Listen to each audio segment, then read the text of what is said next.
I believe I am now recording. There we go. All right, cool. So this is the first PodMatch Masterclass, and we're talking about looking better on video and sounding better regarding your audio for being a guest or a host on podcasts. How can you improve it, again, without breaking the bank in the process? So I got Steven and Joe on here, and Buzz will be joining us momentarily. So real quick, let's just go ahead and start. I'm just going to go in order on my screen here. Steven, can you tell us a little bit about yourself before we get started and kind of your background? Absolutely. So the one thing I would say is if for me anyway, to look better on video, I just shut off my camera. That's usually a pretty good start. Sorry, Joe, couldn't help that. Folks, I've been doing podcasts for many years. I'm an author. I write books about the technology world for the most part, but among other things. And the podcasting was a natural outgrowth of that. I had customers that would read the books and then ask me to give keynotes. And then at some point along the line, they said, "Could you come in and develop podcasts to talk about our strategy, to talk about our products, to talk about our story?" And so I started doing that. And then ultimately I ended up doing my own podcast, which is what you see on the wall behind me there. And I've become kind of consumed with it. It's a big part of my job, a big part of my work, and it integrates nicely with the other stuff I'm doing. And I'm honored to be sharing the microphone, the stage, the video camera with a guy who, until we met, didn't know that he was one of my heroes. Joe Edelman is an incredible photographer, among other things, so I'll turn it over to him. Oh, come on, that's not fair. Now I got pressure here. Well, thank you, Steve. Alex, first of all, thanks for having me. It's great to be here and to see all of you folks. So by trade, I'm actually a photographer. I spent my whole life being a photographer, about 47 years now, so that makes me kind of old. But I started about, 4 years ago doing live streaming on YouTube with a weekly show called Talk Chat. And it's gone through several iterations, evolutions, if you will, which is kind of part of doing any of this type content creation. Started out maybe with a little bit of interview stuff, then it was kind of Q&A, then it was a lot of Q&A, then it went back to interviews. And then I kind of decided to split things off, and Talk Chat is now exclusively a podcast. It is a podcast that is dedicated to the hows and whys behind understanding how to make consistently great photographs. So that comes out weekly, and on YouTube, I now do a weekly show called The Last Frame, which is kind of part tutorial, sometimes a little bit of Q&A. And I kind of like Steve, I'm kind of obsessed with the whole podcasting thing. My wife is a PhD in cognitive psychology. Fortunately for me, she's not a clinical psychologist. I'd be in a straitjacket by now, for sure. But she's the real educator in my family. But I've learned a lot through her, especially about the value of audio education when it's done right. So it's kind of my little nerdy thing right now that I'm really looking to push myself, and how I can connect with photographers and really help photographers learn through audio, because obviously photography is a visual thing. So that's a little bit about what I'm doing. Very cool. Thanks, guys. Appreciate you both sharing that information. That's going to be very helpful to kind of get a little bit of background from you guys. And both of you just have some crazy experience. I remember when I think I found both of you through LinkedIn, maybe is where I was actually at. And just the experience is crazy. So I'm looking forward to opening this up for anyone to ask questions. It won't just be me. I have a list of questions, but I'm not going to dominate. So I'm going to let somebody else, anyone who wants to unmute, who has a question, we'll just kind of first person who unmutes and wants to ask a question about video or audio. Let's go ahead and just jump into that. And then if there's any pause along the way, I will ask one of my questions along the way. But if anyone wants to jump in, please feel free to go for it. Okay, this is Bondi. I'm going to jump in since I won't be able to stay on for the whole thing. I'm going to see if I can go on camera while I do that. My question is about equipment. I just purchased a Tula mic that a video editor recommended, but do I need to get like a boom like I see Alex has? So that's my question. Joe, you want to start and I'll jump in? Yes, no, maybe. It depends. So what I mean by that is the first thing I would ask you back is, are you planning to videotape? So obviously, if you're going to videotape your podcast and post it to YouTube, it's really kind of an aesthetics decision, in my opinion, meaning there's nothing wrong with, having a microphone in your shot, just like, my other co-presenters, do. In my case, since I work a lot on YouTube and I'm recording and I'm doing virtual presentations, I like to be able to move about and hold objects up and show them. So I don't want to be like basically right into a microphone. Most podcast style microphones, you want to be as close as possible. That's where you're going to get the best sound. So what I'm working with right now, I think I have it turned on. Oh gosh, that was a failure here. My bad. It helps if you turn the camera on before you go live. There we go. So I'm in a setup now where there's a shotgun microphone. And it's just out of the frame, but you can see where my hand is, my finger's touching it. So that shotgun microphone is about 10 inches from my mouth, which is really close. That's, you know, where you want them. You want them as close as possible. So it really depends on how much you're going to use your content for different things and what kind of aesthetic do you want. I'm going to just follow up really quick. The one I'm trying to get starting next week, it is a YouTube podcast, but I'm the guest. So so if you have a recommendation for a good boom, that would be my follow up then. Steve, go for it. So the truth, Vondi, is that the most important thing from a sound point of view, the boom helps a lot because really more than anything else, besides the convenience of being able to do that, it also isolates the microphone from the desktop so that you don't get vibrations. I mean, if I bang on my desktop, you're going to hear that. And so the more separation you get physically, the better it's going to be. So that's one thing. As far as a mount is concerned, I have probably 8 or 9 different ones that I've accumulated over the years. Some of them I inherited from friends. Others I actually went out and bought. The one that I'm using right now, which I've been using the most, believe it or not, I bought from Amazon. I believe I think I got it for the princely sum of $9. And it is literally, I'll just show you here. It's a mount like you would have on a work light out in the garage that mounts on a work table. And what I love about it is more than a mic stand, it's easy to move, it's easy to adjust, it's cheap, it does exactly what I want it to do, and I spent $10 on it. So, you know, don't feel like you have to spend big dollars to get good quality. The truth is, and Joe and Buzz will tell you the same thing. Most, 80% of the quality of what people record is in the craft. It's not in the equipment. The equipment matters, but it's like anything else. I tell people all the time that some of the most beautiful photographs I've ever seen were taken with pinhole cameras that don't even have lenses. So, okay. Well, thank you Stephen, both. You're never allowed to talk to my wife. Thank you both very much. Hey, I've got a follow-up question, but before we do that real quick, I'm going to let Buzz chat because Buzz is the other part of the talent here today. He had a prior engagement, so we knew he'd be showing up just a couple minutes late.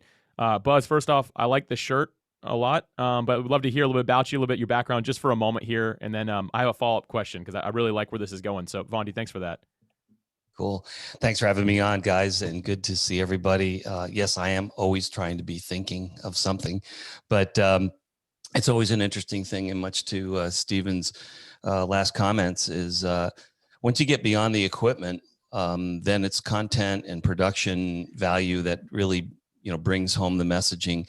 But it's always a hurdle for most people to get beyond good optical and good audio products. And as I think we're all pointing out, it just depends on your budget. And more products that enter the market, I would say, Alex, are getting less expensive, but have really great production quality. And so it just depends on what you're looking for in a microphone. There are inexpensive ones, moderately expensive ones, and super expensive ones, and you see people using them in all different ways. So you have to kind of gauge it on what your budget is and what exactly you do and how often you do it. If you only do it every so often, is it worth dumping a lot of money? Maybe not, those types of things. So equipment is a big deal. And, again, once that gets off the table, then you're on to creative stuff, which is always the best part. So. For sure. Cool. Buzz, glad to have you here. And Yeah, real quick, I'm going to jump in with a question. We've got some other people that have questions here. So I do have this boom. Now with this mic, you realize how the wires are kind of, this is just where they're at, right? I asked my wife this originally and she didn't know the answer either, but I was like, how do the cool kids use their boom? What does it look like? What's the right, how should it be? We're all three of us are using it differently. Is there a right or wrong answer, you guys? What, if somebody's watching me, they're like good at this stuff, they can be like, wow, what an amateur. Why does he have it set up like that? And maybe there's not a right answer, but for real, I'm like, how do the cool kids use this? If I'm gonna be on video on someone else's show, I'd be curious to know. So if any of the three of you have an idea here, you're all laughing at it, but I mean, I'm serious. It's funny. But I'll tell you, the ones that most of the guys that I know that use them use the ones that don't have the springs on them, because the springs have a tendency to vibrate. And as Steven said, if you touch your desk or hit the boom, it can have this real echo effect. They use a cam action type boom that doesn't have a spring in physical springs outside, and those usually make the best one. But they're depending on positioning. Some people like them, right in the frame, because it has that kind of pro look. Some people like to have them down and out of the way, and you can bend them any which way. But, I believe in the ones that are cam action, not spring. That's my 2 cents. Agreed. I mean, it also depends on how OCD you are, Alex. So I'm pretty OCD. You can go to Home Depot, get some black cable ties, and you can basically make it so your cables are going to run right along your mount if it bothers you. Like in your case, the first place I would put a cable tie is on the side of the yoke that's closest to you. That's going to bring that cable up, and it's going to, run out of the way. If it bothers you, I'm kind of the philosophy, like there's a thing that you learn in the video world, because I kind of came to podcasting from YouTube, and there's tons and tons and tons of research that basically says people will watch a really, really bad video that has great audio, but they will not watch a video that is amazing with really, really bad audio. So kind of the way that I look at this content creation stuff, I mean, first and foremost, now that I just made that whole setup about audio, first and foremost, it's your content. So yeah, it's nice if you have a cool, fancy background or everything looks like super sharp and high tech.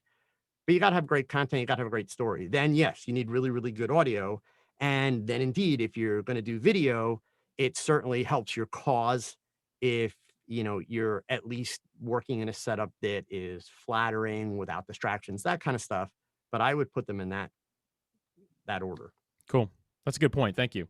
Well, Steven, if you had something quick to add, we can. If not, I'm going to move along because I know that Barbie's been waiting to ask her question. Keep going. Okay. Barbie, go for it. Thanks. Glad to be here. Thank you for your time. And my question's about backgrounds. So Joe, I see you have a background. Is it actually blue or is that a green screen? So this is actually blue. Okay. Started the pandemic last year. I took over the guest bedroom. So this is literally an 8-foot by 10-foot room. All of the walls, but the one behind me, are lined with about 3 layers of the blankets that you see behind Steve. And then in addition to that, which it's a little hard to see it on camera, wrapped around my desk and the camera is another layer of those blankets. So I've basically created a double baffle in the room. So it's almost like I'm standing kind of looking into a little tent, but that wall, I painted that color. The rest of the room is not that color. So when I move out of this space post-pandemic, I will probably, have to repaint the room. But you can work on green screen. Here's a couple things you need to know about green screen. Green screen is not as easy as all the Amazon sellers want you to believe it is, right? I found that out.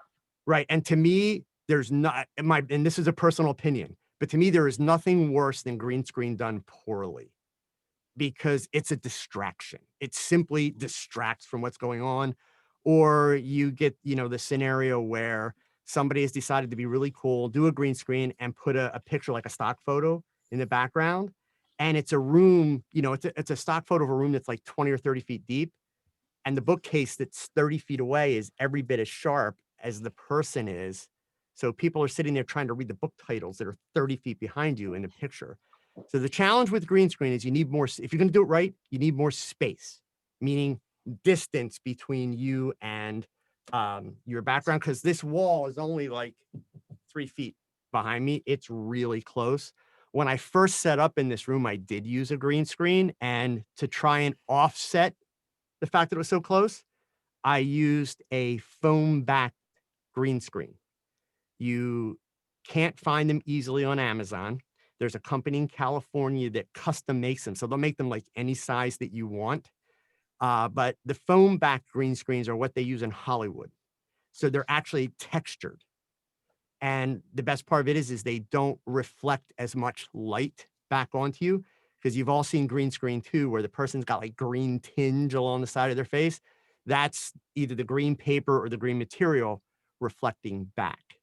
So it's just tough. And another thing about green screen, and then I'll shut up so somebody else can get a word edgewise. If you're not using a computer that has enough resources, so if you're running like a computer that's running like, 8 gig of RAM, don't use green screen, because like Zoom and the other softwares, it'll work. But the fact that you're going to key that green screen in real time for like, live streaming or anything like that, it's going to tax the heck out of your processor, because there's not enough RAM to really be shifting things around. So if you're going to do green screen work, especially for live streaming, you want a really, really good processor, and you want a lot of RAM in the computer so that the computer can work functionally. And you've all probably experienced it in the last year with Zoom and everything, especially if you work on laptops, where suddenly, you're in the middle of doing something and your laptop fan kicks in, and you can tell your laptop's struggling with all the software you're running. So understand that green screen is a lot of processing work that's got to happen if you're doing live. So I'm in the office that is being reconstructed, Yep. but normally I would just be on a blank wall. Should I Yep. put color on the wall behind me when I'm doing it, like a blank color like Alex has? Or should I go with like Paul, where he has his bookshelves behind him? Or what do you all suggest that you put behind you? Well, if I I wish could I had throw all those one piece books. in, and then I'll defer, but I'm going to say this. You need to change the way you're asking your question. Okay. Because if we give you an answer to what you asked us, we're just going to tell you our opinion based on what we do, and it doesn't really help. So my question back to you, and then I'll let Steve or Buzz answer. What's your show about? Like, what is the context that you are going to be on camera? That's because imagine if I had a bookshelf back here. It'd be like, well, okay, but you're a photographer. So what's the bookshelf got to do with photography, unless it's all photography books or something, right? So give us a little more info. Go for it, Buzz.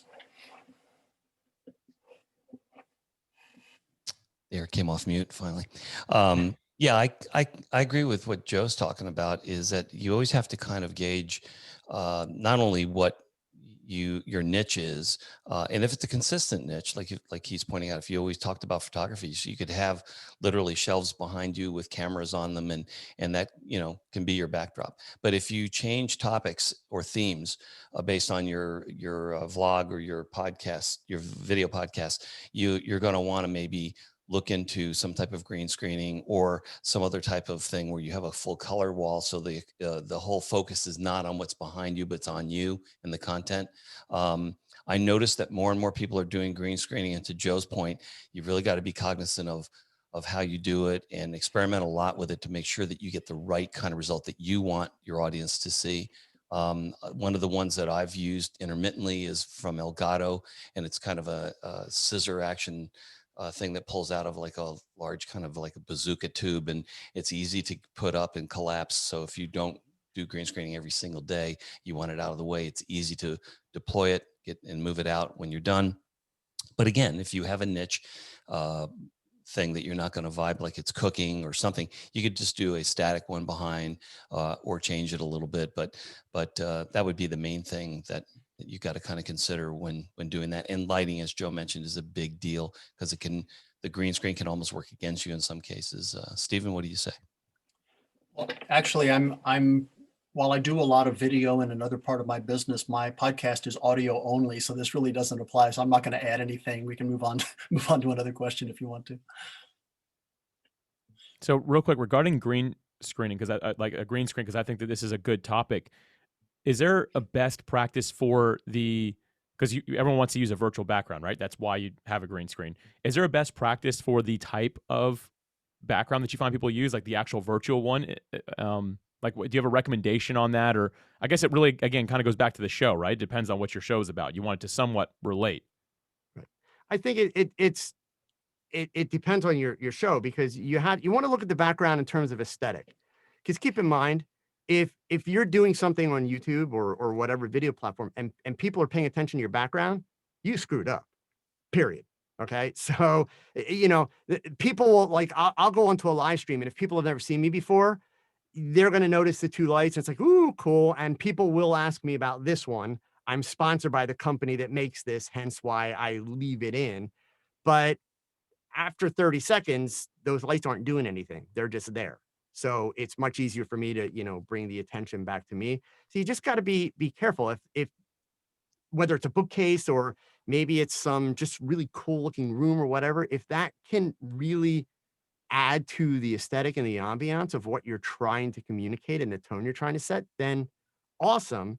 But make sure when you're picking your pictures, like if you've got your camera slightly above you, don't pick a stock photo that clearly is like looking up. Okay. And, if you're working with a really wide angle lens, like Buzz, if you notice when Buzz lifts his hand, the hands are really big in front of the camera because he's got the camera right in front of him with a wide angle. And I like that idea. But then don't pick an image that is kind of very focused and was probably shot, photographers would know it, but shot with a telephoto lens where it's not really showing a wide field of view, because then the background doesn't match what's happening in the foreground. So that's the thing with green screen. If you're going to make it work for you, you have to make it convincing. You've got to pay attention to all those little details. Otherwise, it just becomes a huge distraction. One thing to add to what Joe's saying, it's to answer Barbie, is that sometimes there's this chemistry to all of it. Where Steven does audio, I do audio, Alex does, and so does Joe. But then also to Joe's point, you could shoot a terrific shot, but if the audio's crap, it's really a bummer. You're going to have people just dropping out.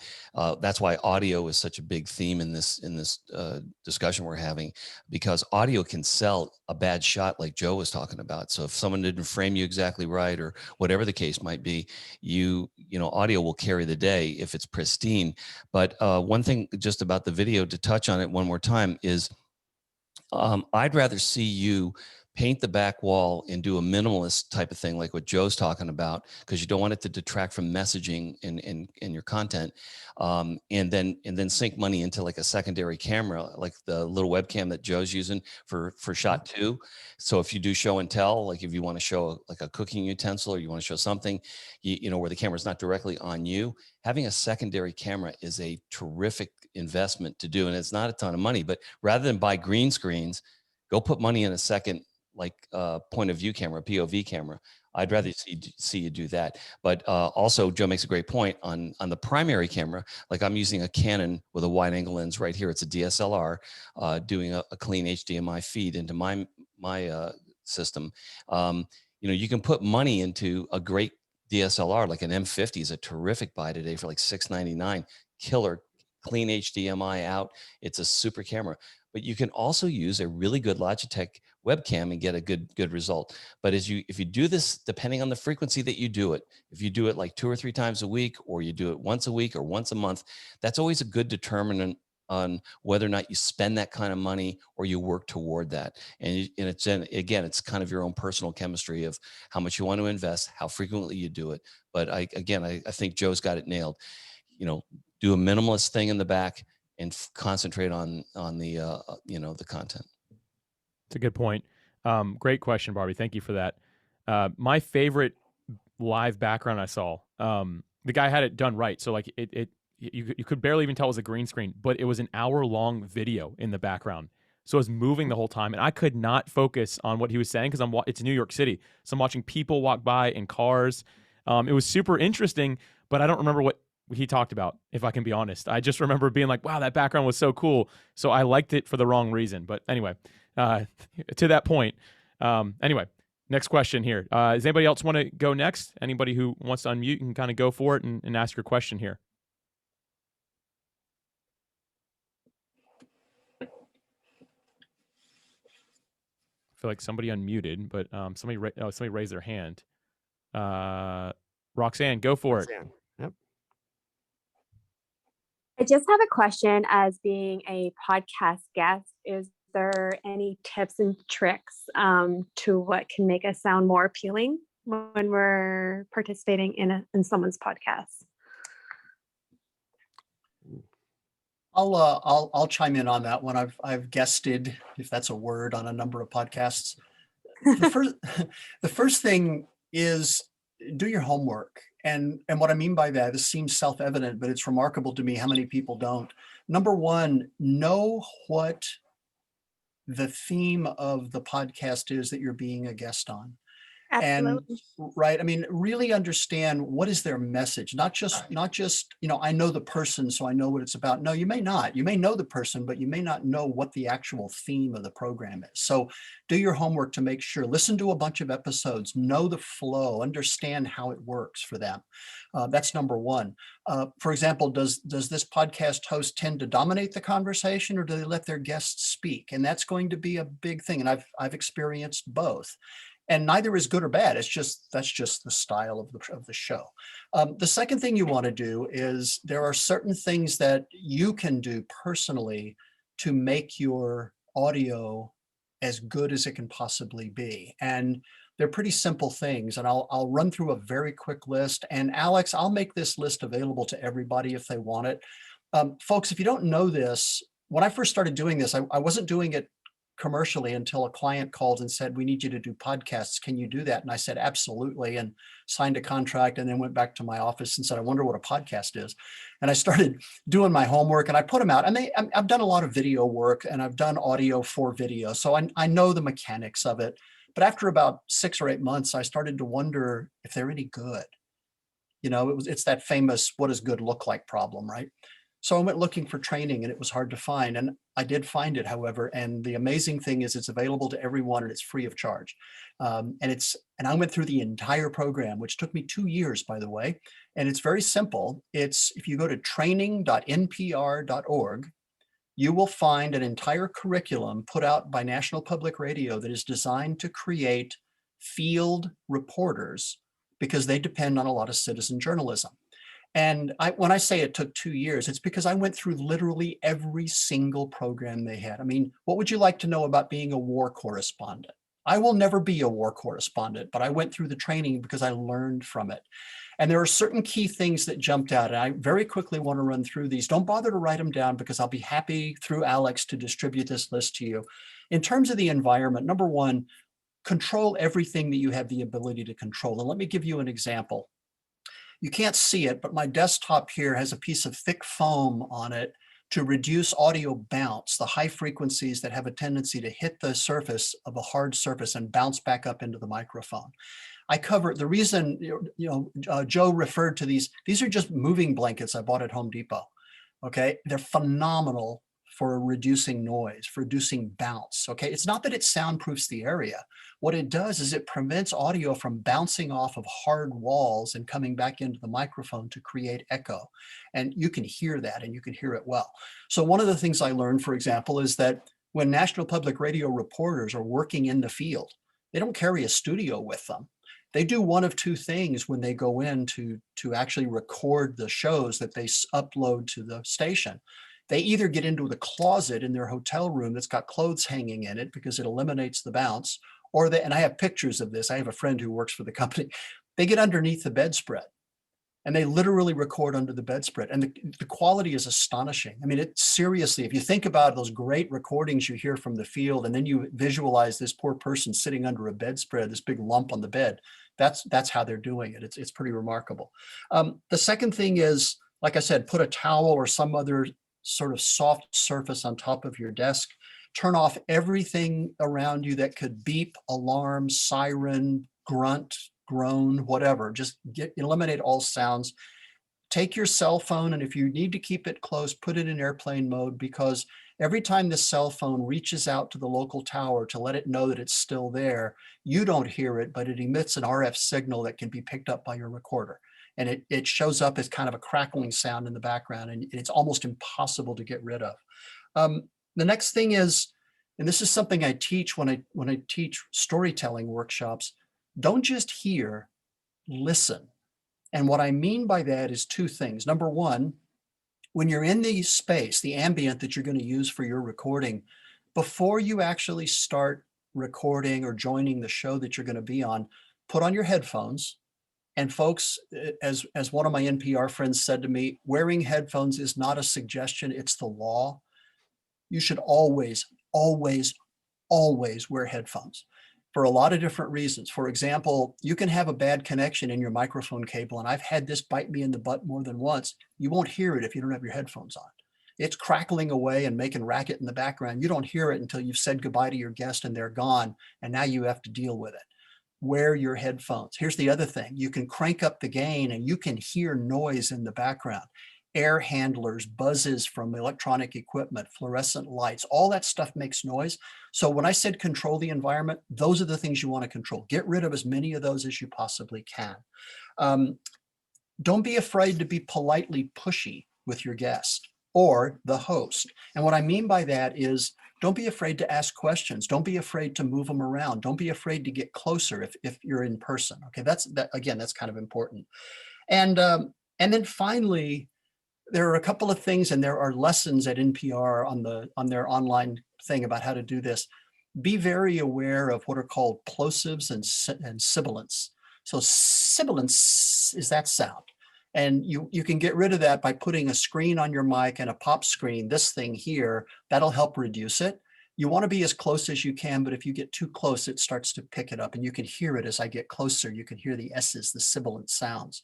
And the other one is what are called the P-pops, which is which when you go into post look like these big sharp sort of strikes in the sonogram, and you've got to remove those because they don't sound good. They're unprofessional. So that's just a handful of things you can do.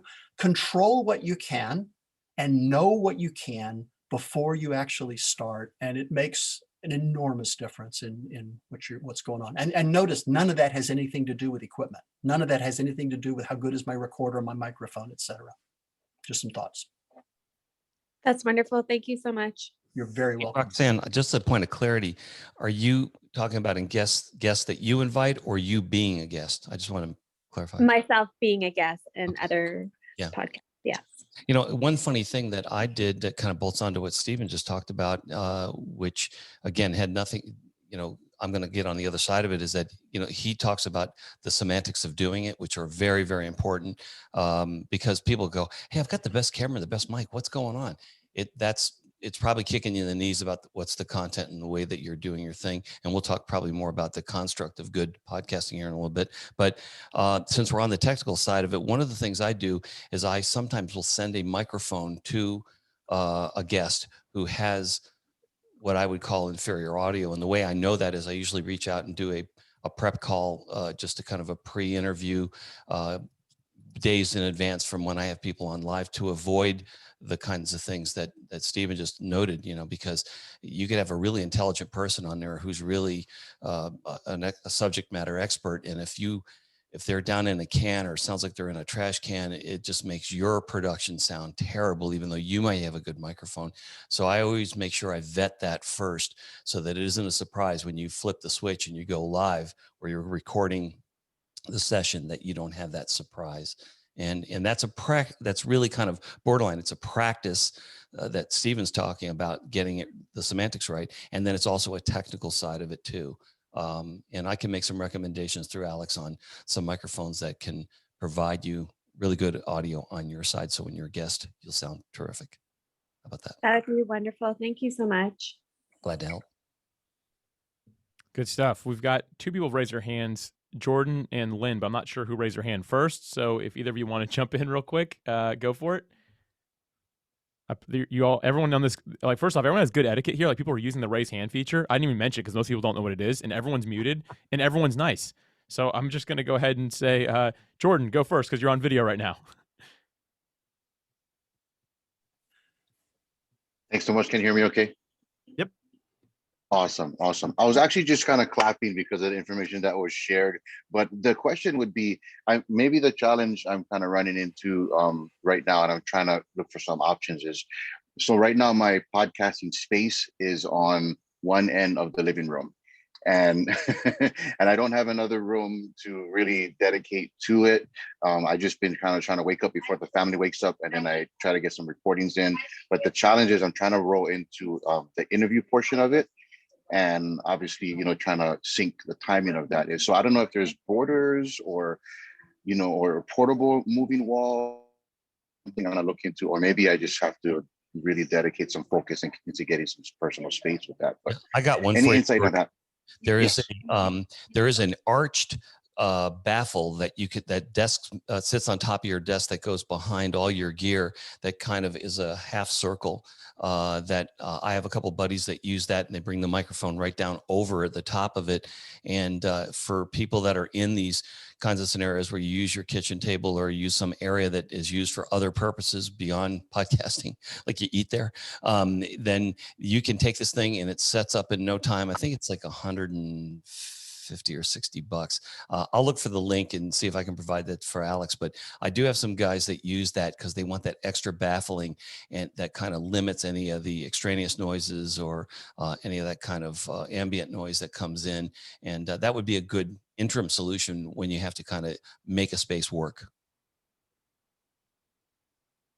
Stephen or Joe, I guess, or Buzz, right along with Jordan's question, because I really like that. Is there a certain type of mic you recommend? Because I remember when I was using my Yeti, which isn't a bad mic, but it picks up a lot of noise. And no matter what I seem to do, there was like almost no way around it. Like, it's just, you have to be in a quiet room. If there's AC, like, I feel like if your neighbor has their AC on, like, you can hear it, type of thing, you know? Like, is there a certain type of mic that you say would be best if you are in that scenario that Jordan's in? Because a lot of people, that's where a lot of us are, especially if you have kids or multiple pets. That's kind of like your life, right? Yeah, there's a couple of thoughts. If you're in that situation where you're kind of limited in terms of what you can control in the environment, I think what Buzz said is absolutely right on. Do anything you can to reduce noise bounce and surround yourself. I mean, this extraordinary studio that I have here is literally, folks, because I didn't want to build something permanent, even though I use it every single day. It's a PVC frame, a 3/4 inch PVC pipe that I built, again, Home Depot. I think it cost $8, that I hang moving blankets on. And I kid you not, I mean, I've done dB readings. It is every bit as quiet as a friend of mine who spent thousands of dollars to build a studio. So, you can put this thing up and take it down in 10 minutes without any trouble at all. But to the question of the microphone, microphones come in a variety of flavors. And if you were going to buy something, I think what I would buy for your particular situation, and it's actually a very useful device, I would buy a short shotgun. And the reason is that, microphones can go from omnidirectional, meaning they pick up sound from every direction in the room, to if you think about a candle flame, what a shotgun does is it focuses its attention very much up in the front. It's kind of, I mean, I'm stealing a little bit of Joe's thunder here. It's sort of the telephoto lens of microphones. It's got a narrow focus up front, and it tends to eliminate the sound that comes in from the sides. And that would at least give you focus. So if you pointed it yourself, then you'd be able to see it. I think we may be able to see Joe's there. Yeah, it's a Sennheiser, which is an expensive one. You don't have to buy super expensive ones. But yeah, I mean, I completely concur with what Steve's saying. The shotguns are great because the idea is they don't have a very wide pattern that they're listening for. And understand that still, if you want really good, deep voice sounds out of it, you still need to get as close as possible. I mean, I'll be honest, when I first got my shotgun, I was all excited. Oh, this is going to be amazing. And I had it like 3 feet away, thinking like, that's going to be perfect. And, by the time I was getting my voice where I wanted it, it was picking up ridiculous amounts of ambient sound. So I was kind of defeating the purpose. So that's why I have it really, and it's literally like, if I put my thumb up, you can watch my hand as it goes out of frame. Right now where my hand is at the edge, the microphone is less than ½ an inch from my thumb. So, I mean, it's literally just over about 10 inches from my mouth. I can do some show and tell, Joe, that will help. This is the Rode NTG, which it's about a 200 and change mic, 230, depending on where you buy it. It's a great mic, has its own battery power. A lot of video guys I know use this, just like what Joe's talking about, out of frame. It's terrific. It is a dynamic mic, which means you can control some of the radius of what's captured around the microphone, so you can limit some of the ambient noise if that's something in your budget. If it isn't, then you can go something like this little Movo. This little Movo actually has a headphone pass-through. It is a phantom mic. In other words, it uses power from your device, where this microphone uses its own battery. So you have these types of mics that are called phantom mics. And to the guys, that, both to Stephen and Joe who talk, you want to put headphones in so they're over ear like this, so you're closed ear, closed back, they call it, so you can hear yourself and hear all those little crackles and all this. But this little microphone, believe it or not, even on an iPhone or an Android phone or a tablet, if you're using some small device like that to get out or connect it to your computer, this thing is like $50, and it is unbelievably accurate in its space. I think, Joe was touching a little bit about, all these microphones are starting to get really picking it up. Like if you spent 30 or 40 bucks for a mic, you got 30 or $40 worth of microphone. I mean, it wasn't that great. Nowadays, people are stepping their game up really, really big. So Movo is one. Again, it's a Amazon purchase, really easy to do, comes with all the cables, even has a dead cat, which is that furry looking thing that looks like a pelt that goes over it. This comes with its own wind muff, this windscreen here. And on these better microphones, here's another suggestion here with the Rode. This Rode microphone also has connections in the back for headphones, and you can control the volume of the headphones right up here. Has a mute button right on it as well, which is kind of cool. But this is a $99 mic, and this guy has built-in Plosion and Stephen, what was the other thing you said? The Sibilance.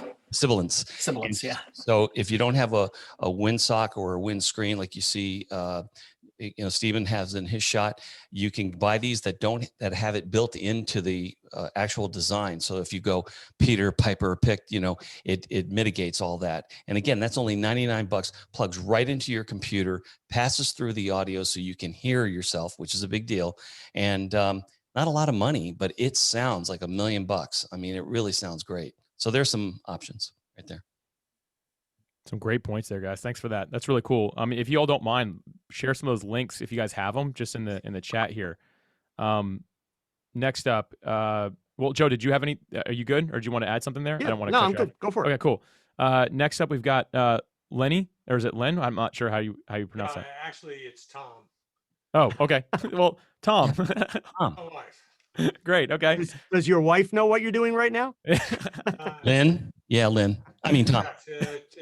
She knows what I'm doing. Okay. I'm an author, and I'm new to PodMatch, and I messaged a number of podcasters, and 4 have responded. And my question is this: I messaged them back, and I said, "That's great. Is this going to be an audio or video? Number 2, how do I connect with you? And number 3, would you like a copy of the book that I wrote?" And only 1 of the 4 has responded back. And so with the other 3, even though they're supposed to be on Friday and Monday, I still don't have any contact information. How does the contact system work? Yeah, I'll Tom, I'll actually address that with you offline. That way we can keep this one focused. But I will, I think, actually, if you can just in the chat send me your email address, I'll look at that with you and see what's going on there, and we'll clarify that. But I love that you're an author and you're giving people the book, because that makes I just know personally that makes a huge difference in the quality of the interview if somebody can actually have a copy of the book. So I think that you're doing the right thing there for sure. But yeah, I'll chat with you offline about that, and we'll get that figured out and sort it out for you. I think Stephen puts. I appreciate that. Yeah, Stephen puts a crisp 50 in each one of his books, so the guys are like, "Yeah, I'll take it." Yeah, right. It has to be a crisp 50. Crisp. Yeah, none of this wrinkled stuff, man. I mean, Nothing that went through the wash. absolutely. But Tom, that's a good question. I'll get with you on that though. So make sure I get your email address, and we'll be in contact. Okay, good. Yep. And Paul, you're up next. Hey, so I'm doing my my podcast as videos and uploading them on YouTube, and then I've outsourced the downloading of that audio from the YouTube and then uploading it to the 4 podcast services that the guy is doing. Is that okay, or would you say it's really better to create a separate audio file. I'm doing them in iMovie. So they start out that way. I'm not recording on Audacity or some other audio platform. So there's probably a lot of room for improvement in that system. So since I'm the one that cringed, I'll go first. Paul, it's all about scale and what's practical.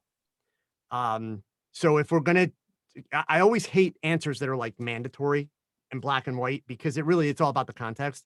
I mean, if we're going to talk purely technical aspects of things, that's not the ideal scenario. You are losing audio quality in the process, because when that file goes up to YouTube, there is, a certain amount of processing that's happening on your end. There's much more processing and compression that's happening on YouTube's end.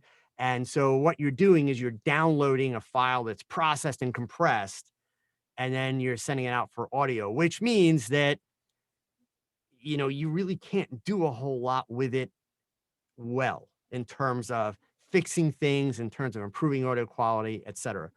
So in a perfect world, if you're doing YouTube and also a podcast, you're actually going to do one of several things. You're either going to record separate audio and video while you're doing your YouTube, if it's a live stream, or your video, so that you can process the audio separately, which, by the way, gives you the opportunity to have better audio on YouTube, because you can make corrections, et cetera.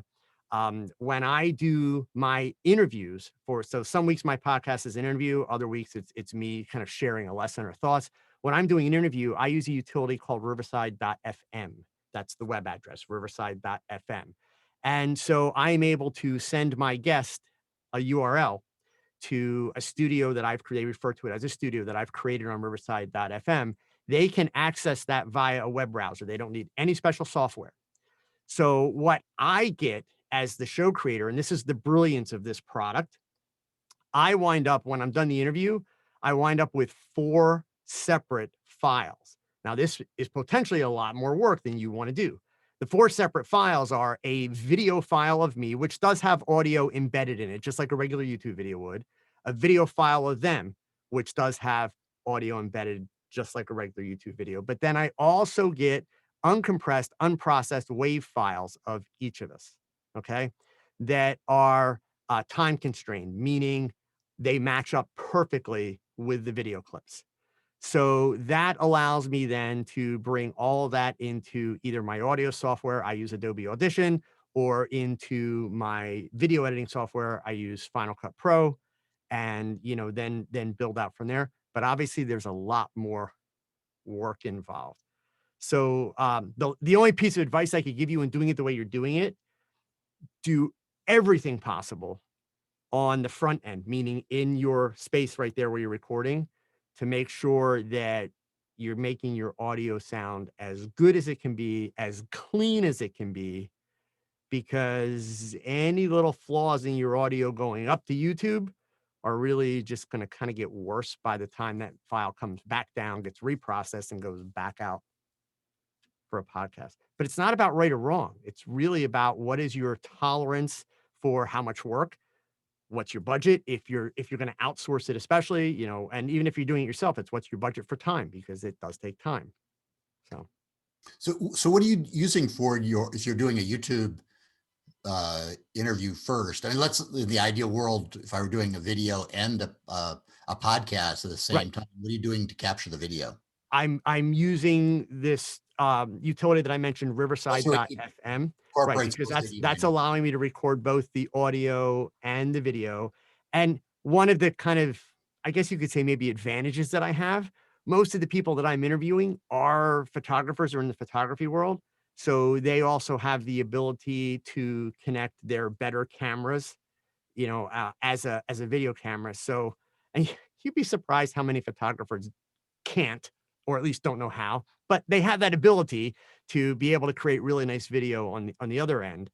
And indeed, somebody mentioned earlier, I think it might've been Buzz, I apologize, I don't remember, but when I'm setting my interviews up with folks and, when we're doing the video portion, I'm pretty picky, even though they're photographers. It's like, hey, can I get you to move that book that's like on the shelf there? Or, is there any way we can get that out of the background? And So. Well, this is a really important point because I've maybe very stupidly been just using Zoom since everybody knows how to do an interview on Zoom, and then that file that you export from Zoom is probably super crappy and any professional. Well, it's not a matter of stupid, right? I mean, well, yeah, we got to start somewhere. It's a matter of that's really practical and it's really easy, but indeed, I mean, if we look at it again, purely technical, it means that yes, you could make a lot of improvements both in your video quality and your audio quality by taking Zoom out of the equation. I mean, they're like actually the software that I use, which I'm feeding this software through Zoom right now. So like if I was doing a presentation for you at the moment, like I could switch over and I could go to a keynote presentation where, you know, I can go through keynote slides and I can do a whole presentation, or I can switch over and I can show you my website on a web browser, or if I'm talking about some kind of photography technique, whoops, sorry, I hit that too fast. I can go into a piece of software. So I can do all this from here, but this piece of software that I'm using, so this is a Mac only piece, but there are PC options. This is called Ecamm Live. And I could share a link with one of you right now. And it doesn't matter if you're Mac or PC, all you got to do is put that link in your browser and you could join me in my stream that I'm doing. So I can kind of take that need for Zoom, you know, because basically you're doing your Zoom interviews one-on-one. So it's just two of you. I can do that through this piece of software where I can give you a link and you're going to be able to log in and join me. And it even has like a green room setting so I can see your setup. I can get your audio all set up before I bring you live into, you know, my broadcast. And then just like the little overlays that I have, like with my name and all that kind of stuff. In fact, I went through it really quickly, but whoops, sorry, it's this one. I have this, if I let it run long enough, the overlay at the bottom with my name is actually going to pop up little messages for people to make sure they check out my online classes and, you know, that kind of stuff. I use it during That's a my live gorgeous shot of you, Joe, by the way, that one with the sunglasses. I love it. That's a You good like one. that? Thank you. I didn't know it was you until you showed it again. Yeah, exactly. Hey, one other thing to add to what Joe's talking about for you, Paul, and for everyone on the call, is everybody gets a little geeky about frames drop when you're doing video or audio that gets choppy and dicey. I'm going to tell you the categoric rule, and I'm sure Stephen and Joel back me on this, and Alex, is that go hardwire. Whatever you do, go hardwire. I do not go over Wi-Fi. No way, no how. I mean, even if I've got my own router, which I do, but I mean, you're in a neighborhood where somebody can cheese in on the bandwidth of Wi-Fi, which, you know, I've got lots of kids in our neighborhood. Everybody cheeses somebody on Wi-Fi spectrum.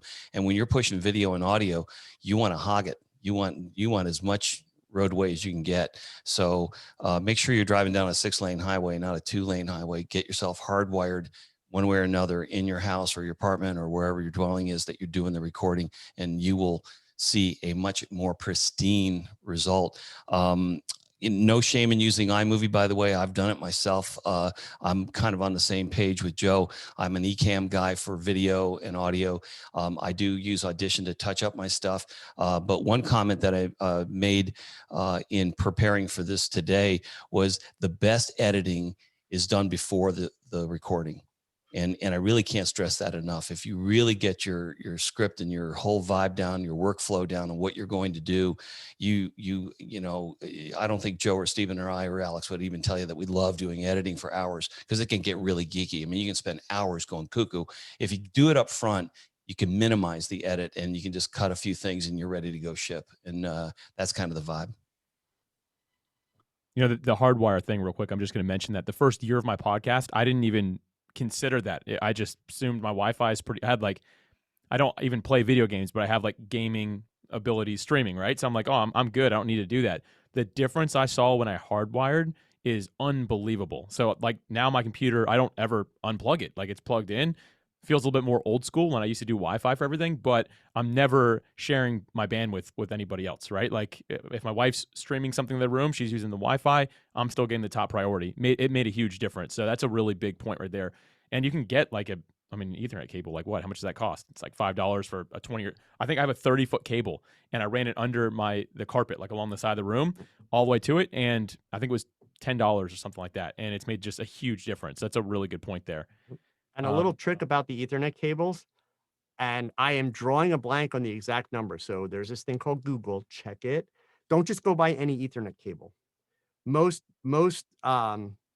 Wi-Fi routers today that you have in your house, if that's where you're going to connect it to get the direct one, they support speeds via cable faster than what used to be Cat 45. That used to be the number. I don't remember what the current number is. I'm sorry, but you can Google it. Meaning, if you just buy a cheap Cat 45 cable, you're hardwiring, but you're still not getting all the bandwidth that you are capable of getting through that hardwire. So a wire is not a wire is not a wire. Make sure you're using the faster technology that's available. So quick Google search will. I think it's will Cat tell you. 6, Joe. Is it Cat 6? Thank you. And that sounds right. I'm pretty sure Buzz is right. So, and that was one of those things, like for me, I just learned that about a year ago. So it was one of those, like the memes online. Like I was today years old when I found out that Cat 45 was no longer like the thing, because I was all excited. Oh yeah, I'm hardwired. This is great. And I realized it's actually a substantial bandwidth difference. And most Wi-Fi routers, if you're getting your Wi-Fi from like Fios or even from cable providers, they support faster than Cat 45. So I did not know that. I just looked at Amazon. I have a Cat 8. I don't know if that's good or bad, but I will find out. That's probably pretty good. Cool. Good to know. That's great. Nice little bonus there, guys. So listen, we're at an hour here, and that was kind of the idea that we cap it at this. But if anybody has additional questions, Paul, actually, real quick, do we answer your question? I want to make sure we did that, not leaving the middle of a question here. Yeah, no, that's great. Cool. Okay. Yeah, I want to make sure if anyone has other questions, please feel free to leave it in the actual event. You can comment there, and we'll all be checking that. Just tag any of these guys. But make sure you look up Steven, Joe, and Buzz. Follow these guys on social media. They're always sharing more stuff about this, and all three of them are literally like open books. Like I've asked all of them questions. Let's put it that way. And they've usually got a great answer for me that helps out a lot. So make sure that you're looking these guys up. And real quick, all of you guys, just a one-liner, something really short. All three of you are open to doing this. Just share a final thought, some word of wisdom, something that we didn't cover, just really briefly here as we kind of shut it down. I'll go first. Mine's going to be different than everybody else's. Don't pay too much attention to what the hell everybody else is doing with a podcast or a live stream. Do you, and most importantly, have fun while you do it. Don't be afraid to suck. The more you suck, the more you learn. The better you get, the more fun you have. Have fun. That's my advice.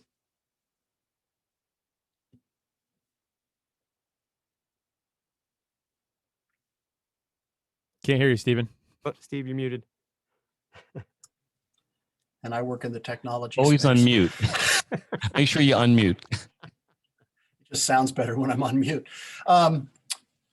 If you're doing audio and you rely on scripts, you need to unlearn everything you ever learned from fourth grade English class about how to write. Your teachers would roll over in their graves if they're in their graves, but you need to write the way you speak if you want to sound natural. Coulda, woulda, shoulda is perfectly acceptable in a podcast if that's how you speak. And that's good. I mean, that's the way I speak. Literally if I have to use a script because I've got to get facts straight, I write it the way I speak. And here's how you tell. Write the script and then go into a room by yourself, and you're going to want to do this. And I recommend you close the door because you're going to sound like a blithering idiot. Read it to yourself out loud. If you've written it the way you were taught to write, within about the first 3/4 of a sentence, you're going to start feeling kind of sick to your stomach. That's not how people talk. That's how they write. So write it the way you speak. That's really, really important.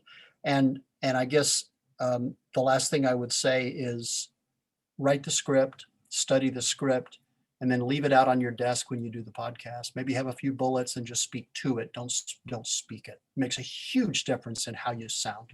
And one last thing. If you feel like you're speaking too slowly, perfect. These guys have got to be brothers from a different mother, because both of what they said is gospel. I mean, it's the truth. You can get what they call perfection paralysis, where if you look at all these other people doing their thing and you're like, I am so late for this party and I forgot the beer. You can't get there. You got to just think that, I'm doing my thing. You know how it is when you're rushing for the party. Hey, did you bring beer? No, did you? No. Oh God. And we're late. Armageddon. Yeah. Armageddon. Yeah. And you're late. Then you don't want to show up because you ain't got no beer. But anyway, just don't get perfection paralysis. Do your thing. Be your own subject matter expert. And then also, I couldn't agree more with Stephen. In fact, I got a client right now that their marketing team wrote this thing that was like dry toast. I mean, it's like they're writing it for copy, which is what you read. When you speak, you don't speak like you write. You don't talk like what you read. So really do it that way. And the last piece of icing on this cake that I would put from the other fellas would be less is absolutely and always is more. So if you think that, so when I have guests on to what Paul or Roxanne was talking about, I always give them just 3 talking points. And sometimes it gets people kind of, agitated because they want to talk about 12 things. And I'm like, no, just 3. And they go, how about 6? I go, no, 3.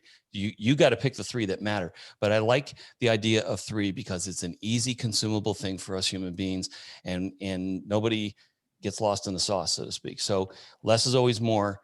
3 is the number, and go for it. And like Joe said, and I can't emphasize this enough, I'm sure Stephen agrees, have fun with it. If you're not having fun, it doesn't come through. People even hear it. They're going, this guy sounds like he's grinding. It doesn't sound fun. Make it fun and make it casual too. As you get better at it, you'll make it more casual, but try to make it like conversational, like you're not talking to anybody but the guy on the other end or whoever you're looking at in the camera. If you do that, I think you'll be good. That's Buzz. And so much wisdom from you 3. Thank you so much for that. To add to it, I'm going to add one thing, and we're going to close this down here. Smile while you're talking as the guest or the host. I didn't know this when I started, but you can actually hear a smile. Even if it's audio only, you can hear it. And I did not know that. So, and when I started listening to my podcast, the first ones I was a little bit nervous, like most people are, so I wasn't smiling.